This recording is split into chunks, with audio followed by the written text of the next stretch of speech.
las creencias de otro, ¿correcto? Eso se llama disidente. Así que ser disidente no tiene nada de malo, siempre y cuando estemos del lado de la defensa de lo correcto. Ahora, si son personas que están del lado opuesto de lo correcto, aunque generalmente le decimos que está mal, es un disidente que él quiere creer a su manera, es libre. Supongamos que hayan personas que no están de acuerdo con lo que nosotros creemos. ¿Tenemos que enojarnos con ellas? No. ¿Hay que pelearnos con ellas? No. Simplemente no nos mezclamos con sus costumbres y ya. Eso es todo lo que tenemos que hacer. Pero no por eso nos vamos a pelear. Hay personas que a veces son pelincas por naturaleza, ¿no? ¿Y qué pasa? Cuando otro no cree como él cree, lo odian, ¿no? Ya no quieren ni verlo ni en pintura. ¿Por qué? Es una persona que tiene sus creencias. Al margen de sus creencias es una persona más, ¿correcto? Así que no tenemos por qué pelearnos ni odiar a esas personas porque tengan otras creencias. Lo que odiamos es lo malo que puedan hacer. Pero, ¿cómo odiamos eso? No practicando lo mismo que ellos hacen, ¿correcto? Es la única forma. ¿Para qué nos vamos a hacer la vida amarga tratando de ver a esa persona y cada vez que la vemos está viniendo por un lado de la acera, me cruzo al otro lado, ¿no? Hay personas que son así, o lo ven a la distancia, se regresan otra vez, ¿no? Termina de pasar y recién vuelven a salir, sin mirar todavía, ¿no? Entonces eso no tiene ningún sentido. Eso significa que más bien nuestra mente no anda bien, ¿no? ¿Por qué? ¿Qué cosa tiene que la otra persona que no cree en lo que yo creo pase por mi lado, ¿no? Pasa, hola, ¿cómo estás? Y sigo pasando. Lo cortés no quita lo valiente, ¿correcto? Entonces tenemos que tener cuidado. Cuando la gente vea que el pueblo de Dios es así, que mantiene siempre su equilibrio, todos van a estar contentos con el pueblo de Dios. Bien, ahora analicemos las doctrinas distintivas. ¿Cuál es la misión distintiva de los adventistas del séptimo día? Como iglesia, ¿cuál es el punto central de nuestra predicación? Lo más distintivo, escuchen. El Señor, dice la mensajera de Dios, nos ha hecho los depositarios de su ley. ¿Depositarios de qué? Los 10 mandamientos. Nos ha confiado una verdad sagrada y eterna, que debe darse a otros mediante advertencias fieles, reprensiones y palabras de aliento. ¿Cómo dice que tenemos que defender la ley? ¿De qué manera? Debe darse a otros mediante ¿qué? ¿Cómo es con advertencias? Cuando le decimos la profecía, las cosas que van a venir por no obedecer la ley de Dios. Luego, con fieles reprensiones. ¿Cómo es con fieles reprensiones? Cuando en la iglesia predicamos y decimos, hermanos, como cristianos creyentes adventistas del séptimo día, debemos comportarnos de acuerdo con la ley de Dios. Y a veces damos mensajes fuertes, ¿no? Donde decimos, los que no obedezcan la ley de Dios finalmente perderán sus almas, no van a entrar al cielo, solo los obedientes a la ley. ¿Qué estamos haciendo? ¿Presentando en forma de qué? De reprensión. Siempre va a haber gente que en la iglesia y fuera de la iglesia no le gusta cuando se dan mensajes fuertes, porque piensan que el que está predicando es quien se los está diciendo y que se cree con autoridad de decirlo, ¿no es cierto? Y entonces, ¿qué hacen? Dicen, no, a mí no me tienen por qué decir lo que yo tengo que hacer. Entonces se rebelan.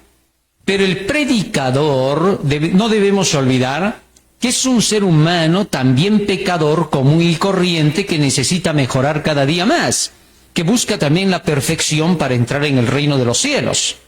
Y por lo tanto, cuando predica con fuerza, cuando habla acerca de los mandamientos y la ley, no es porque ese predicador se crea un santo perfecto y sin pecado e inmaculado, no, sino ¿por qué? Porque así manda Dios. Solamente por eso repetimos las palabras de Dios. Si echamos un vistazo desde la antigüedad, nos vamos a encontrar a hombres como los grandes reyes, David, Salomón, etcétera, profetas como Jeremías, Isaías, Oseas, etcétera, que también ellos eran seres humanos con debilidades, imperfectos, pero no por eso decían que no había que obedecer la ley. Al contrario, ¿qué hacían? defendían los principios del gobierno de Dios. ¿Qué pasa cuando nosotros defendemos la ley? Cuando predicamos diciéndole a la gente que tiene que obedecer la ley. ¿Qué pasa? Al predicar así, nos da fuerza, ¿para qué? Para que podamos obedecerla mejor. Porque cuando uno dice a los demás, tienes que obedecer la ley, tienes que cumplir así, tienes que hacer así, luego uno que dice, a mí también me falta. Así que ya tengo que empezar a hacer algunos arreglitos. Esto decimos. ¿Por qué? Porque eso nos motiva a seguir obedeciendo con más ganas. ¿Se dan cuenta? Pero si le enseñamos a la gente y le decimos, nadie puede cumplir la ley, nadie es perfecto, no se puede cumplir, ¿qué ganamos con eso? Nos debilitamos más. Porque entonces concluimos por decir, bueno, como ya todos me han creído que no se puede obedecer la ley, ¿para qué la cumplo? Delante de ellos cuando desobedezca yo les voy a decir, pero yo siempre me predico eso, yo siempre he dicho que no se puede. Así que como no soy hipócrita, yo también rompo la ley. ¿Se dan cuenta? Entonces uno se encubre de esa manera. Un día me encontré con una persona que pensaba así, me dice, pero no soy yo pues quien predica que hay que obedecer la ley. Yo siempre he dicho que no se puede.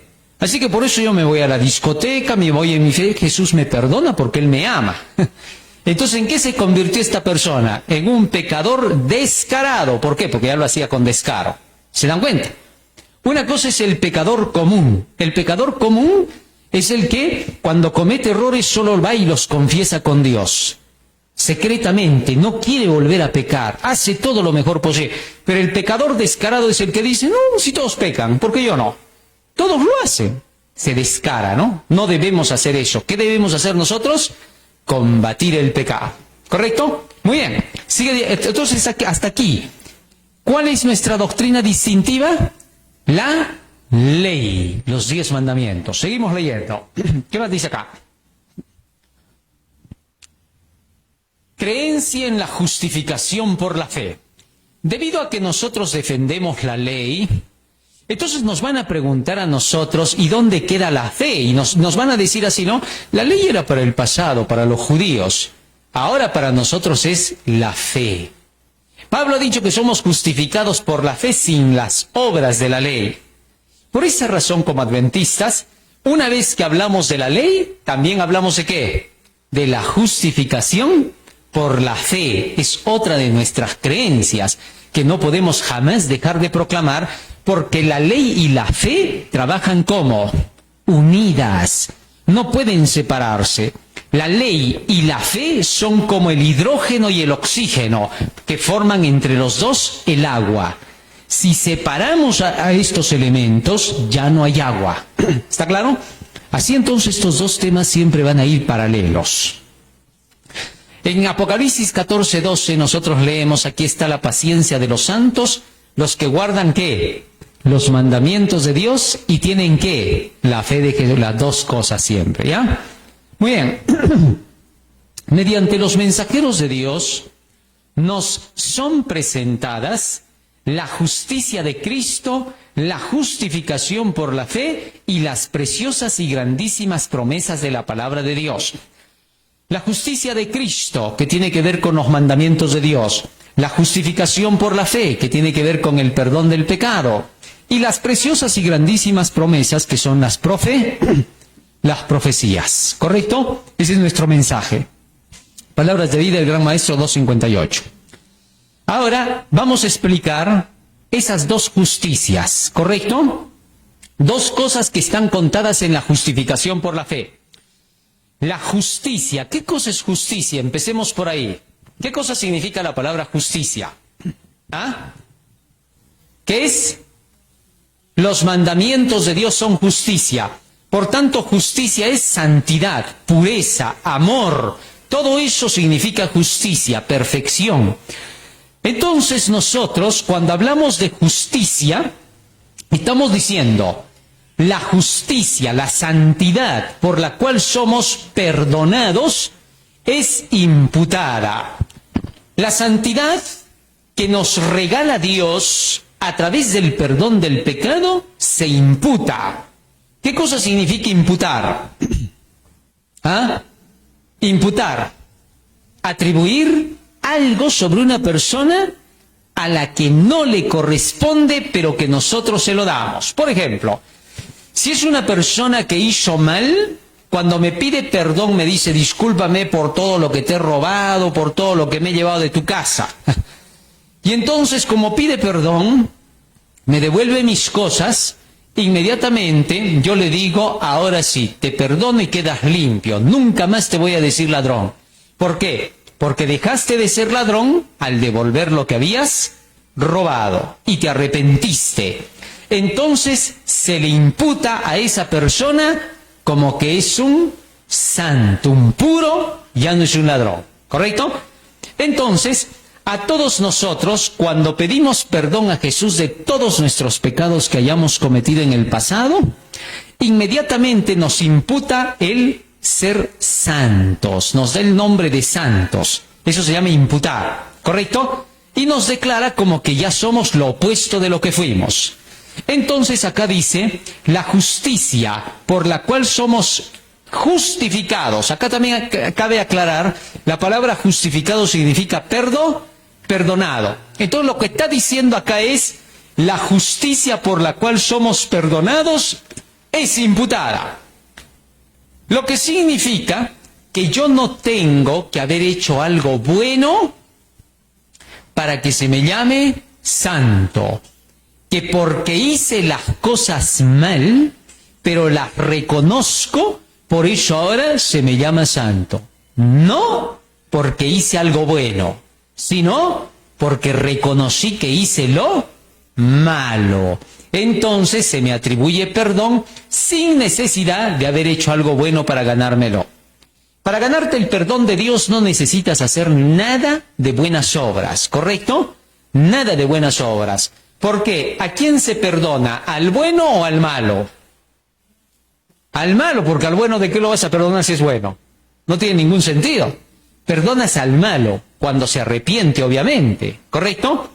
Entonces, para ganarte el perdón de Dios, no necesitas hacer ninguna buena obra. Por ejemplo, si yo digo, Señor, quiero que me perdones mi pecado, te voy a regalar una iglesia. O Señor, voy a hacer una penitencia, me voy hasta Chapi, y así con eso me perdona mi pecado. Señor, me voy hasta la Meca, y ahí me perdonas mi pecado. ¿Así se gana el perdón del pecado? No, ¿correcto? Por ninguna buena obra somos justificados. Somos perdonados porque cumplimos con algo que Él nos pide. Confiesa tu pecado y renuncia al mal. ¿Eso que se llama justicia qué? Imputada. Así que el perdón se obtiene por gracia, vamos a llamarle así. Muy bien, pero hasta ahí solo es el perdón. La justicia por la cual somos santificados es impartida. ¿Qué cosa significa la palabra impartir? Dar, ¿correcto? Compartir. Entonces la justicia que va a santificarnos para poder entrar en el cielo es impartida, no es imputada. No se nos hace santos porque se nos diga que eres santo, sino porque vamos a recibir la santidad de parte de Dios. ¿Y cómo se recibe la santidad? Santifícalos en tu verdad, tu palabra es la verdad. Fíjense en esto. La santidad no es un sentimiento. La santidad es un principio. Lo que significa que para que yo sea santo, tengo que recibir primero ¿qué cosa? La santidad. Perdón. Para poder yo ser santo, ¿qué necesito? Dije. ¿Y cómo se recibe la santidad? ¿Ah? ¿Cómo se recibe la santidad? Por la palabra de Dios. O sea que cuando yo me lleno de la Biblia, ¿de qué cosa me he llenado? ¿De qué cosa me he llenado? ¿De qué cosa me he llenado? De santidad. Entonces, como ya me llené de santidad, ¿ya tengo la santidad dentro o no? Sí, acá está. Acá dentro ya está la santidad. ¿Dónde falta ahora la santidad? En mis obras, en mis acciones, porque puedo tener aquel conocimiento de lo que es ser santo. Sin embargo, eso tiene que traducirse ¿en qué? En acción. Las acciones tienen que ahora ser ¿qué cosa? Santas. Entonces me puedo llenar de toda la Biblia con toda la santidad, pero todavía me falta la práctica de toda esa Biblia, de toda la santidad. ¿Está claro? Entonces, para que se me imparta la santidad, yo tengo que dejar que me sea impartida por medio de la enseñanza, el estudio de la palabra de Dios. Ahora, la justicia por la cual somos santificados, entonces, nos viene impartida por la palabra de Dios. La primera es nuestro derecho al cielo, el perdón. ¿Nos da el derecho a qué? A participar del cielo. Pero la segunda es nuestra idoneidad para el cielo. Es decir, con la primera yo puedo decir, por la gracia de Cristo, porque murió por mí, me perdona mis pecados, ahora yo tengo derecho para entrar en el cielo. Pero cuando tenga que entrar, yo debo de estar idóneo para el cielo. Es decir, sin santidad no puedo ver al Señor. Entonces, las dos cosas, la justicia imputada y la impartida, deben combinarse para que se llame justificación por la fe. ¿Correcto? Entonces el hombre queda justificado cuando es obediente. Romanos capítulo 2, versículo 13, fíjense lo que dice allí en relación con la justificación. 2:13. Porque no son los oidores de la ley los justos ante Dios, sino los hacedores de la ley serán, ¿qué dice? Así que la justificación viene a partir de ¿qué? De no ser solo oidor, sino ¿qué? Hacedor de la ley. ¿Correcto? Aparte del perdón, entonces está la santificación. Las dos cosas tienen que ir unidas para que el hombre sea aceptado en el cielo. Muy bien, seguimos ahora. En su gran misericordia, el Señor envió un preciosísimo mensaje a su pueblo por medio de los pastores E.J. Wagoner y A.T. Jones. Estos dos pastores existieron en tiempos de Elena de White. Y ellos predicaron acerca de ese tema de la justificación por la fe, de la justicia imputada y de la justicia impartida.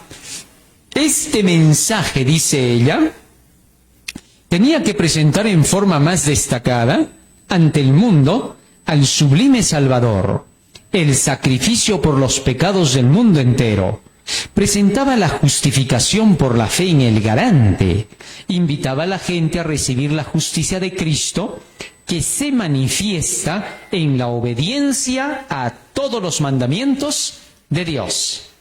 Así que, por medio del perdón y por medio de la santificación, todos pueden llegar a obedecer ¿qué? Toda la ley. ¿Correcto? Cuando nosotros creemos en el perdón de Cristo y creemos en que hay que obedecer la ley, inmediatamente nos esforzamos por obedecer la ley al máximo de nuestras capacidades. ¿Por qué? Porque la orden es: amarás a tu Dios con todas tus... ¿Qué significa con todas tus fuerzas? Poniendo todo tu esfuerzo para obedecer, al máximo, al 100%. Es decir, cuando queremos obedecer, no debemos decir, hago lo que puedo. Nunca. Sino, todo lo puedo en Cristo que me... Nunca menos eso. Cuando Dios ve que tú te esfuerzas al máximo por obedecer y solo llegas ahí, y te falta de aquí hasta el techo, ¿qué hace Él? Completa con su sacrificio lo que a ti te faltó. Pero eso es cuando pones al 100% del esfuerzo. Pero si tú pones solo al 70%, Cristo baja hasta acá y no te alcanza. ¿Se dieron cuenta? Porque tú no hiciste más. Él bajó hasta donde debía de bajar, pero eres tú el que falló y no alcanzaste. Supongamos que acá hay gradas y Jesús te dice, súbete hasta acá y de ahí te recojo. Pero resulta que cuando Él viene hasta acá para recogerte, tú estás acá abajo. ¿Qué puede hacer por ti? Nada, porque tú no hiciste nada por ti mismo. ¿Está claro? Entonces, así es como se tiene que alcanzar cada lucha todos los días. Entonces, Hoy llego hasta acá con todo el máximo esfuerzo, pero digo, mañana lo voy a hacer mejor. Vuelvo a subir mañana y llego hasta acá. Y Cristo sigue cubriendo lo que falta, hasta que entonces llego hasta el techo y alcancé, ¿qué cosa? A obedecer perfectamente. Entonces, ahora Jesucristo me dice, bien, buen siervo, fiel, venciste. Y al que venciere, le daré que se siente conmigo. Lo que significa que mientras estás luchando por obtener la victoria perfecta sobre un pecado, Jesús te está a compa, no te ha dejado. Por eso todos los que están en la iglesia se dice son los que guardan los mandamientos de Dios y tienen la fe. Y no es que los guardas perfectos, pero te esfuerzas por hacerlo y Dios te cuenta como perfecto. ¿Se dieron cuenta? Así es la lucha del cristiano. Por eso el cristiano ya no tiene por qué mirar atrás. El cristiano no dice, volví a caer, ya estoy, pero soy un hipócrita, ya no quiero verme con Jesús. ¿Qué dirá de mí? ¿Qué pensará? Todas las veces, perdón, perdón, y sigo igual. No, eso no existe acá. Porque acá se supone que todos están luchando al máximo. Y así cometieran errores, eso no significa que ellos sean hipócritas. El cristiano que comete errores no es hipócrita. El que a la fuerza busca los errores, ese sí es hipócrita. ¿Por qué? Porque encubre su pecado. Busca el mal sabiendo lo que es el mal. ¿Correcto? Por ejemplo, los fariseos. Ellos no es que no podían obedecer la ley. ¿Qué hacían? Ellos inventaban sus reglas para obedecer otra cosa. ¿Se dan cuenta? Eso es hipocresía. En el caso de Pedro, cuando niega a Jesús, no fue hipócrita. Cayó en la tentación, pero no era hipócrita. Cristo no le dijo, hipócrita, me has negado. El gallo ha cantado, ahora te vas a morir. No, sino que al contrario, ¿no? Se compadeció de él. Entonces hay diferencia. No confundamos las cosas, ¿ya? Muy bien, seguimos leyendo. Creencias, en relación con la ley. En el principio Dios dio su ley a la humanidad como medio de alcanzar felicidad y vida eterna. ¿Cómo creemos nosotros en la ley? ¿Qué nos da la ley de bueno? Ahí está mejor. ¿En qué nos ayuda la ley? ¿Qué nos trae como beneficio la ley? ¿Qué ley da ahí? A alcanzar la felicidad y la vida eterna. O sea, ¿quieres ser feliz? Sí quiero ser feliz. Guarda la ley. Así de sencillo. Sigue todo lo que dice la ley y eres la persona más feliz de la tierra. Porque nadie te va a poder atacar en nada. Y vas a ver que los resultados de obedecer siempre te va bien. Todo te sale bien. ¿Correcto? Esa es la base por la cual enseñamos la ley. Porque nuestra misión como iglesia es llevar al mundo la felicidad y la alegría. ¿Qué hacer para salvarse?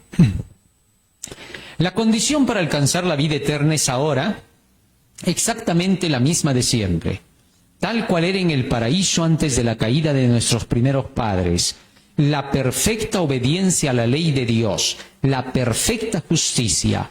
Si la vida eterna se concediera con alguna condición inferior a esta, peligraría la felicidad de todo el universo. Camino a Cristo, páginas 61 y 62. ¿Por qué? Fíjense en esto. ¿Qué pasa si llamamos pecado a varias cosas menos a matar?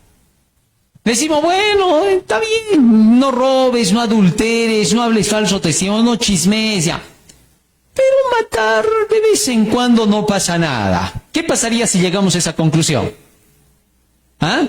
¿Correría peligro la humanidad o no? Sí, porque cualquier día te matan. Así que entonces no puede jamás entrarse en el cielo desobedeciendo un solo precepto de la ley.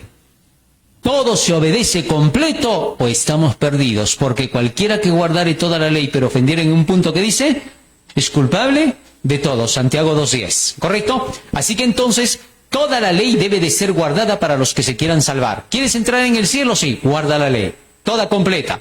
¿Y cómo le hago? Para guardar la ley, tú tienes que tener todo el conocimiento de la ley dentro de ti. No basta con que te conozcas de memoria los 10 mandamientos, sino todo lo que tiene que ver con la obediencia a esa ley. ¿De dónde lo saco? ¿Ah? Aquí está. Todo este libro es la obediencia a la ley. Tú lees este libro, sigues lo que dice este libro y ya estás obedeciendo todita la ley. Es decir, ni siquiera tienes que hacer una lucha solo. Varios intentan obedecer la ley de Dios, los 10 mandamientos y aún las cosas que se piden en la iglesia, y llegan a abrumarse tanto que nunca pueden cumplir. Siempre están diciendo qué difícil es, nadie es perfecto, así somos, pues. Eso es encubrirse. El que encubre sus pecados, ¿qué dice? Entonces, en lugar de decir eso, ¿qué vamos a hacer? Solo Dios te ha dicho una cosa: llénate de este poder, solo llénate del poder. Y ahora cuando aprendas y estudies este libro, Él te va a enseñar cómo se obedece. ¿Se dan cuenta? A ver, yo les pregunto, si algún pastor les dice a ustedes, tienen que obedecer la ley, hermanos, pero el mucho conocimiento no los va a salvar.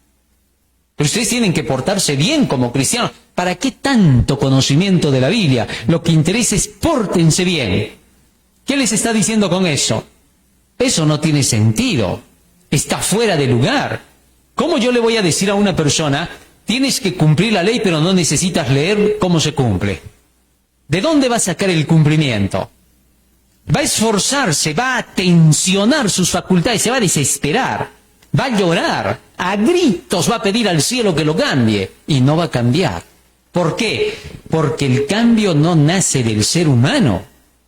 Nuestra capacidad no alcanza a obedecer la ley de Dios, le es imposible, no se sujeta a la ley de Dios ni tampoco puede. Entonces Dios nunca ha pedido que nosotros como humanos tengamos que obedecer esa ley sacada de nuestra mente. No se puede. Entonces, ¿qué hace Dios? Te llena de poder, que es su palabra, y ahora su palabra es el motor que impulsa ¿qué cosa? Tus acciones. ¿Está claro? Así que entonces por eso el cristiano vive ¿de qué? De toda palabra que sale de la boca de Dios. Para él su vida es esa. Al cristiano se le reconoce, ¿no? ¿Cómo así? En todo lugar donde lo encuentren, siempre está ¿qué? Leyendo su Biblia. Y si no puede llevar una Biblia grande porque en el trabajo le prohíben, se lleva su Biblia ¿de qué? Y se va a un rinconcito cuando todos están ahí en su hora de refrigerio, saca su Biblia y ¿qué está haciendo? Así es el cristiano, ¿no? No puede estar sin la Biblia, es adicto a la Biblia, vamos a decirle así, ¿no? Suena feo, pero es así. El cristiano se vuelve así, dependiente de las Escrituras, no quiere dejarlas ni a sol ni a sombra, porque le encanta saber las palabras ¿de quién? De Dios, ¿correcto? Así que si alguien les dice por ahí, cristianismo no es estar con la Biblia para arriba y para abajo, entonces díganle, pero satanismo es estar sin Biblia. Ya está, para que sepa de qué lado está. ¿Ah? Que no los estafen, que no les hagan creer cuentos. Tú eres una persona libre, por tanto nadie te puede decir a ti cómo tienes que hacer tu vida cristiana. ¿Me dejé entender? Tú sabes cómo la tienes que hacer, tú sabes lo que tienes que creer y a ti que no te importe lo que los demás piensen. Así de sencillo, porque en cuestiones de salvación, tu salvación es personal. Nadie tiene por qué decirte nada. Así como Él te dice algo, estás en tu derecho de decirle algo a Él. Pero como no le quieres decir nada, entonces nadie te tiene que decir nada a ti. En relación a tu salvación. En otras cosas hay reglas y leyes, ¿correcto? Muy bien. Los 10 mandamientos, harás, no harás, son 10 promesas seguras para nosotros. He aquí la suma y la sustancia de la ley de Dios. Las bases de la salvación para cada hijo e hija de Adán se encuentran bosquejadas aquí. ¿Dónde se encuentran las bases para la salvación, dice? En la ley de Dios. Nada menos de eso. Así que, cuando les pregunten a ustedes, ¿qué tengo que hacer para salvarme? ¿Cuál es la respuesta? Guardar la ley. Punto. Así te digan legalista, lo que sea. La gente siempre habla cuando no conoce. La realidad es otra. ¿Correcto? Muy bien. La ley de Dios de los 10 preceptos del mayor amor que se le pueda presentar al hombre es la voz de Dios procedente del cielo que formula al alma esta promesa. Haz esto y no estarás bajo el dominio y la dirección de Satanás. No hay puntos negativos en esa ley, aunque así lo parezca. Es haz y vivirás. Comentario bíblico adventista, tomo 1, 1105. ¿Hay algo de negativo en la ley de Dios? No, señor. Nada de negativo hay en la ley. Todo es bueno. Por eso Pablo dijo en Romanos 7:12, la ley es santa, justa y buena. Por más que parezca que la ley no es buena, estamos equivocados, siempre es buena. ¿Por qué dice por más que parezca? Porque hay momentos en que parece que la ley fuera mala, ¿no? ¿Por qué? Porque dices, ¿cómo me vengo de este? De una vez quiero agarrarlo a golpe. ¿Qué dice la ley? Parece negativa, ¿no? Pero no hay nada de negativa, solo parece. ¿Por qué? Pues no va con nuestro interés personal, solo por eso.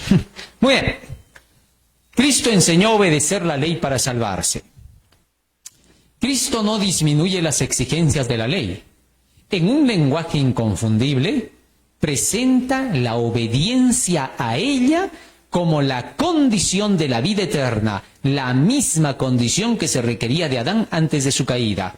El requisito que se ha de llenar bajo el pacto de la gracia es tan amplio como el que se exigía en el Edén. La armonía con la ley de Dios que es santa, justa y buena. Palabras de vida del gran maestro 322. Bien, indiscutible. ¿Correcto? Seguimos avanzando. La salvación en el Antiguo Testamento es idéntica en el Nuevo Testamento. Hay algunos que creen que la salvación en el Antiguo Testamento era por obras, ¿no? Y que en el Nuevo es por fe. Mentira, Señor. La salvación es igualita siempre. ¿Se imaginan que los del Antiguo Testamento se salven por obras y los del Nuevo Testamento ahora se salvan por fe? Cuando aparezca Abraham, Noé, Señor, pero para que nosotros alcancemos la salvación nos mandaste obedecer toda la ley. Y resulta que a estos les dices que solo crean y ya están salvos. ¿Cómo es eso? Eso sería totalmente desproporcionado, imposible. ¿Correcto? La salvación nunca ha cambiado, es la misma. La forma en que Adán y Eva se salvaron es la forma en que tú y yo nos salvamos, idéntico, no cambia. La norma de carácter presentada en el Antiguo Testamento es la misma que se presenta en el Nuevo Testamento. No es una medida o norma que no podamos alcanzar. Cada mandato o precepto que Dios da tiene como base la promesa más positiva. ¿Qué les parece? De manera que entonces la forma en que se salvaban los del Antiguo Testamento es la misma en que nos salvamos. La maravillosa gracia de Dios, página 134. Muy bien, seguimos avanzando. Obediencia a la ley, prerequisito de salvación.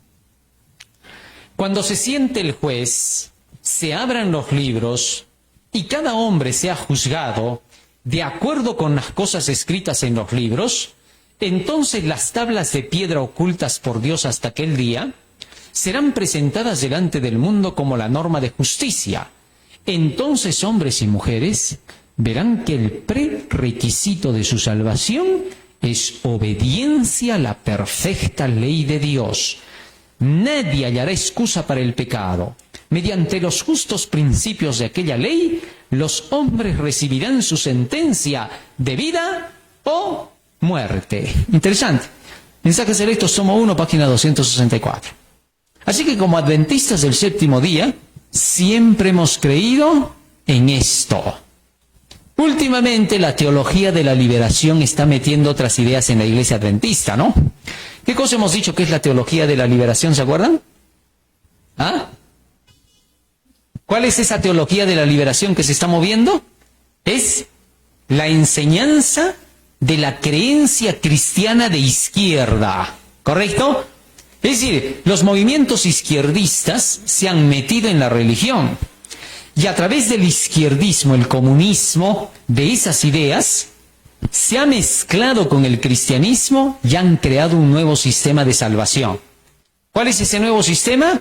Solo hablar del amor, de la familia, del hogar, pero nada en relación con la ley, con la salvación por la obediencia a la ley y con las profecías. Es decir, el ataque es a los mandamientos de Dios y la fe de Jesús. ¿Se dan cuenta? Esa es la teología de la liberación.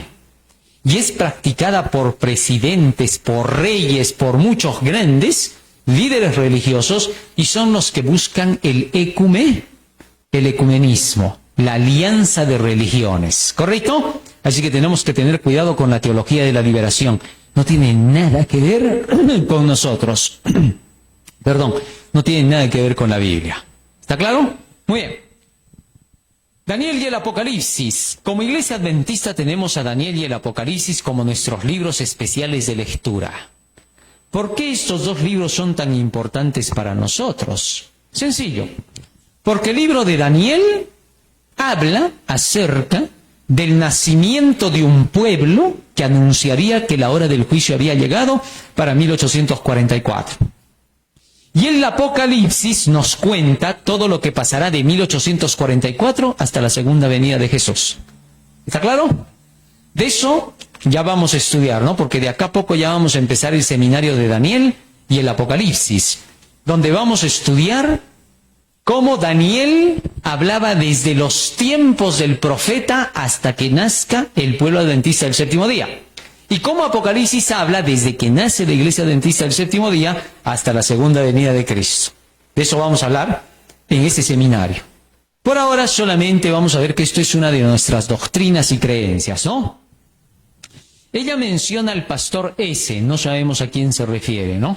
Solo dice así: el pastor S es un evangelista inteligente, habla con la sencillez de un niño, nunca se come una sola sílaba de sus discursos, predica directamente de la palabra, haciendo que la palabra hable a todas las clases. Sus poderosos argumentos son las palabras del Antiguo y del Nuevo Testamentos. Evangelismo 152. Sigue diciendo, vamos avanzando. El hermano S se espacia especialmente en las profecías de los libros de Daniel y Apocalipsis.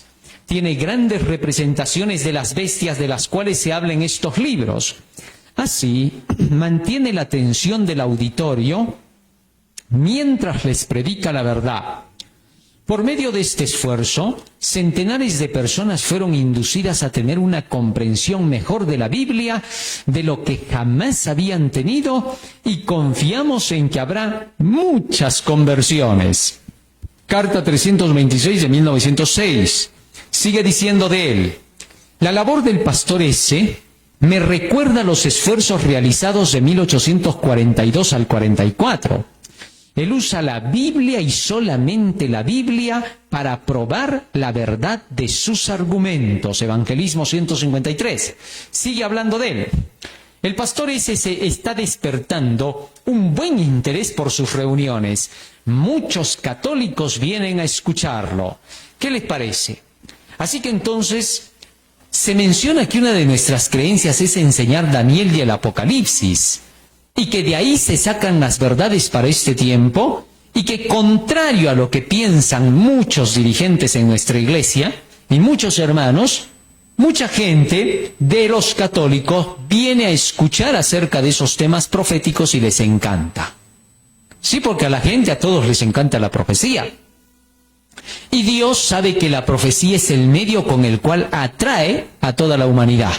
¿Correcto? Porque es ahí donde Él se revela, se da a conocer. Por eso la palabra Apocalipsis significa revelación. Dios se revela, se da a conocer al mundo para que el mundo cree en Él. Fíjense que la mayoría de personas dicen así: yo creería en Dios si supiera que Él existe. Pero tú no puedes creer que Él existe si no hay algo que te ayude a entenderlo.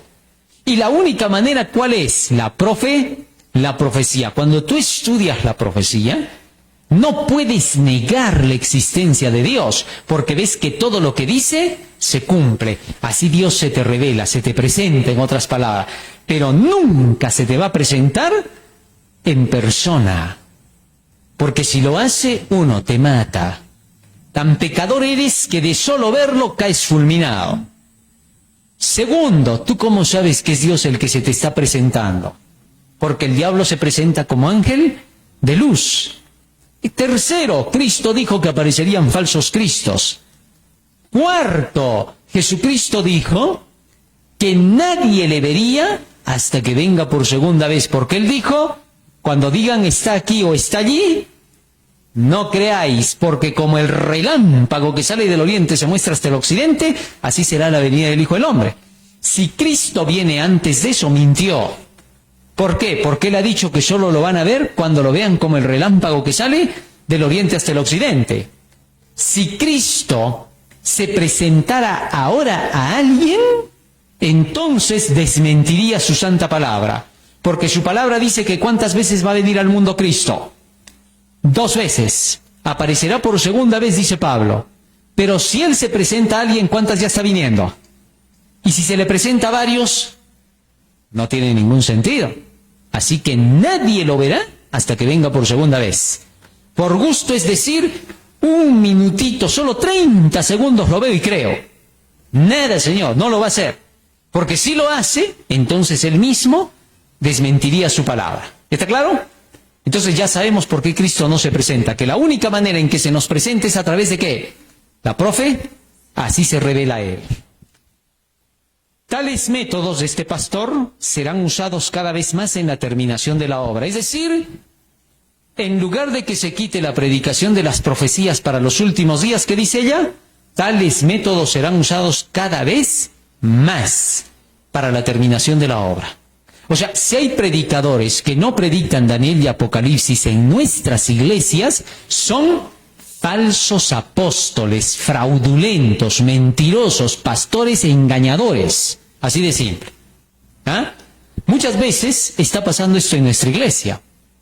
Y cuando decimos esto, como que varios hermanos no se sienten bien, ¿no? Dicen, ¿qué está diciendo? Está hablando contra los pastores que son mentirosos. Si tu pastor no está predicando las profecías, no le gustan, por gusto está pastoreando, que renuncie, porque nadie lo ha llamado a hablar lo que él quiera. Todos han sido llamados para hablar lo que Dios manda. Y acá dice que lo que se tiene que predicar es eso. ¿Acaso se le pregunta, o acaso Dios le pregunta al pastor, a ver, hijito, ¿quieres ser pastor? Sí. ¿Te gusta predicar mis profecías, hijito? No, Señor, me dan miedo. Ya, hijito, entonces vas a ser pastor sin profecía, ¿ya? ¿Tú crees que así va a ser Dios? Eso no pasa. Cuando a Jonás le dijo, vas a ir a Nínive, vas a denunciar a esa ciudad que en 40 días será destruida, ¿qué hizo Jonás? Fue y se escondió. ¿Y qué hizo Dios? ¿Lo hizo tragar con qué? Con un pez.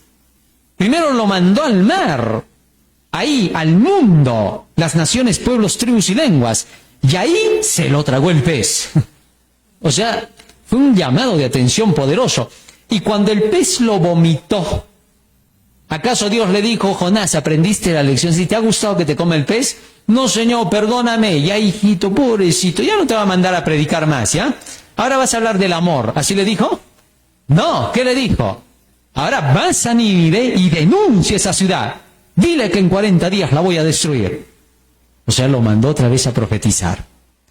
Nosotros no podemos querer hacer nuestra voluntad. O hacemos lo que Dios nos pide o no somos siervos de Él. Así de sencillo. ¿Correcto? Muy bien. Seguimos leyendo. Creencias en relación con la fe. Debéis estudiar las promesas y apropiaros de ellas a medida que tengáis necesidad.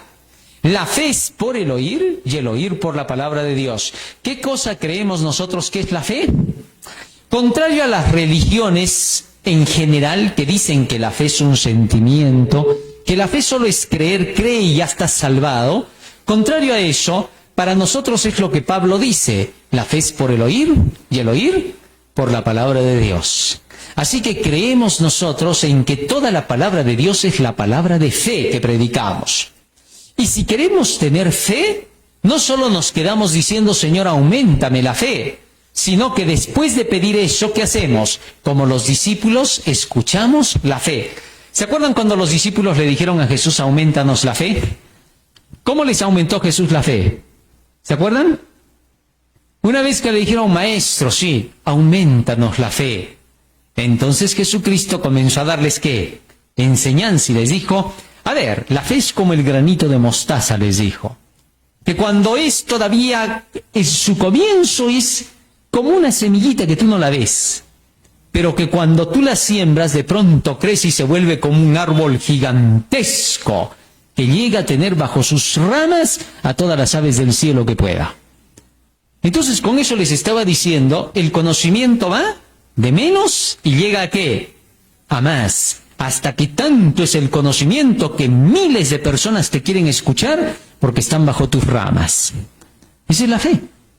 Así que entonces Cristo les aumentaba la fe con su cono, enseñándoles. Esa es nuestra creencia en la iglesia adventista. Si hay alguien, si hay un pastor, un hermano que enseña que la fe no es el conocimiento de la palabra de Dios, es un falso pastor. Ahora, a veces dice, pero ¿por qué tan fuerte de decirle falso pastor? ¿Que acaso no puedes decir, bueno, es un pastor que esté equivocado y le falta conocimiento? No. ¿Por qué? Pues la palabra falso pastor no es ningún insulto. Simplemente es porque no están dando de acuerdo con la verdad. Entonces, ¿qué cosa se llama cuando no es verdad? Falsedad. Así de sencillo. Entonces, solo por eso dice falso pastor.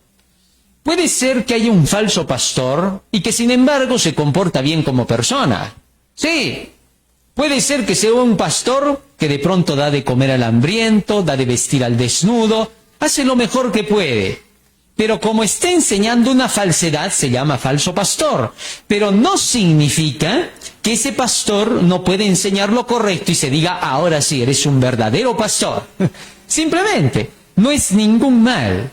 Simplemente se le está diciendo, mantente en la verdad para que seas el verdadero. Ya está.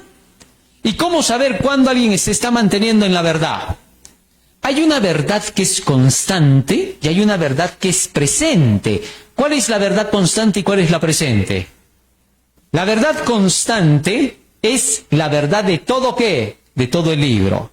Génesis hasta el Apocalipsis. ¿Y la verdad presente qué cosa es? Solo la que es verdad para este tiempo, nada más. Noé, cuando predicaba el diluvio, ¿qué verdad era el diluvio? ¿La verdad qué?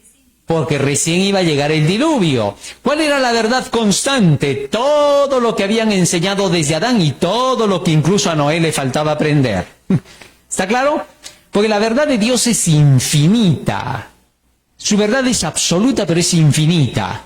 Es decir, todo lo que está en ese libro es infinito. ¿Quién creyera, no? Cualquier persona, cualquier lector común, cuando tú le dices que este libro es una verdad infinita, se ríe. Dice, ¿cómo va a ser infinito? O sea, ¿todo el infinito está ahí adentro en ese libro? Increíblemente sí. ¿Por qué? Porque cuando tú lees la Biblia es tan profunda que un solo versículo y te puedes pasar todo el año solo entendiendo ese versículo. Así de sencillo, ¿eh? O sea, es infinita, ahí está toda la verdad. Es absoluta la verdad de Dios, completa ahí. Que a nosotros nos falta entender y por eso pensamos que lo sabemos todo, es solo por nuestra ignorancia, ¿no? Un filósofo me decía, mira, si yo me leo toda la Biblia de tapa a tapa, ¿ves? La verdad ya se acabó. No es infinita. Y entonces le dije yo, una cosa es que te la leas y otra es que la entiendas. Hay mucha diferencia. Para entender ese libro te pasas la vida y no te alcanza la vida. Por eso es infinito el libro. En fin. Creencias en relación con la gracia. ¿Qué creemos acerca de la gracia como adventistas?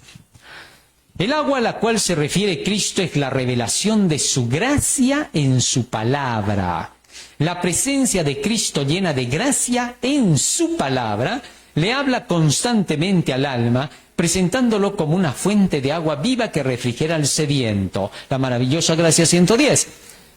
Para nosotros la gracia es toda la enseñanza de Jesucristo en su palabra. ¿Está claro? Por eso cuando dice, salvo por gracia, salvo por ¿qué sería? Por la palabra. Por eso Pablo, ¿qué decía?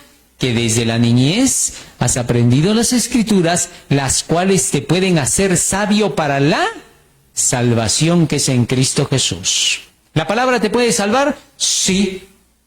Injertada la palabra en tu vida te salva. Santiago 1:22 dice, la cual puede salvar vuestras almas cuando esté injertada en vosotros. ¿Correcto? Así que la palabra sí te puede salvar. Pablo, ¿qué decía? En 1 Corintios 15:2 decía, por estas palabras sois salvos si las oís. Así que entonces la palabra de Dios tiene el poder ¿de qué? De salvar. Para eso ha sido dada la palabra, para traer salvación.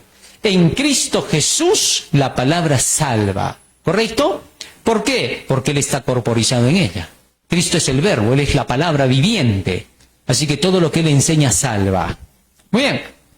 Con todo esto hemos aprendido hasta aquí acerca de ¿qué?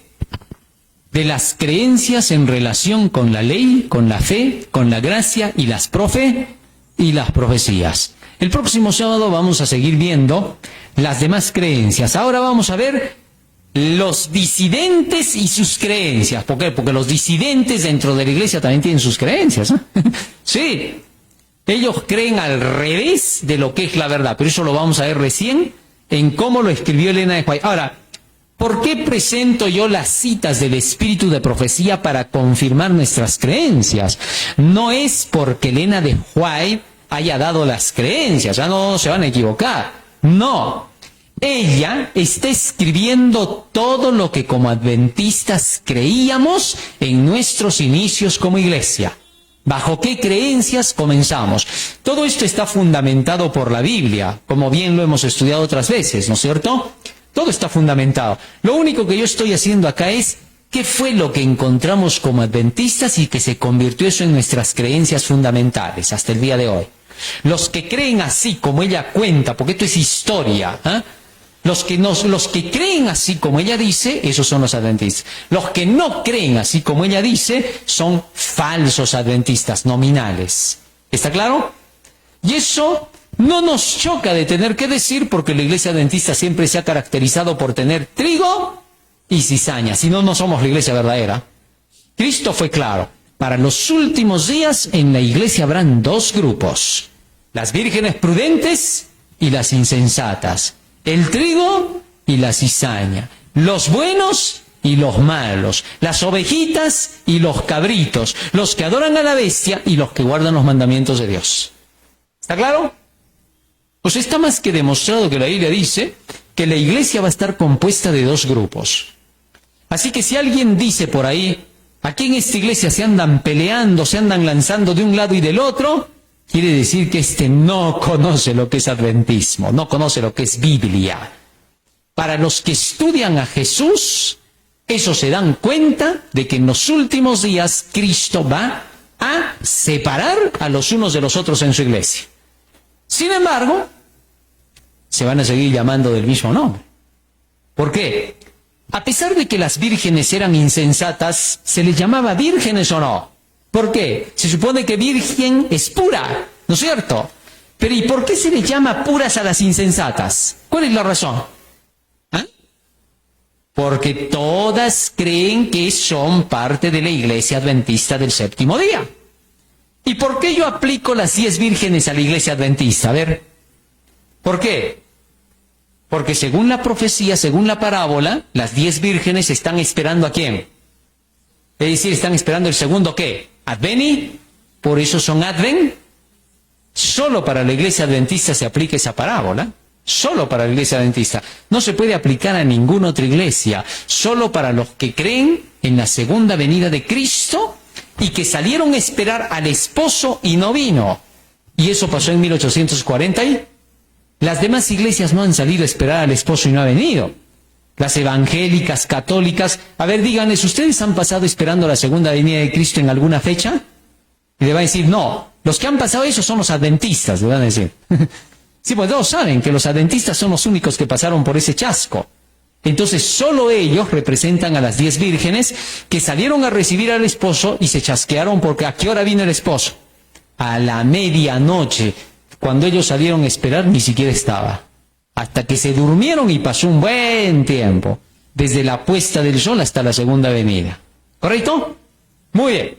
Quedamos ahí entonces, queridos hermanos, y la próxima semana continuamos con creencias disidentes. Vamos a ponernos de rodillas, vamos a pedir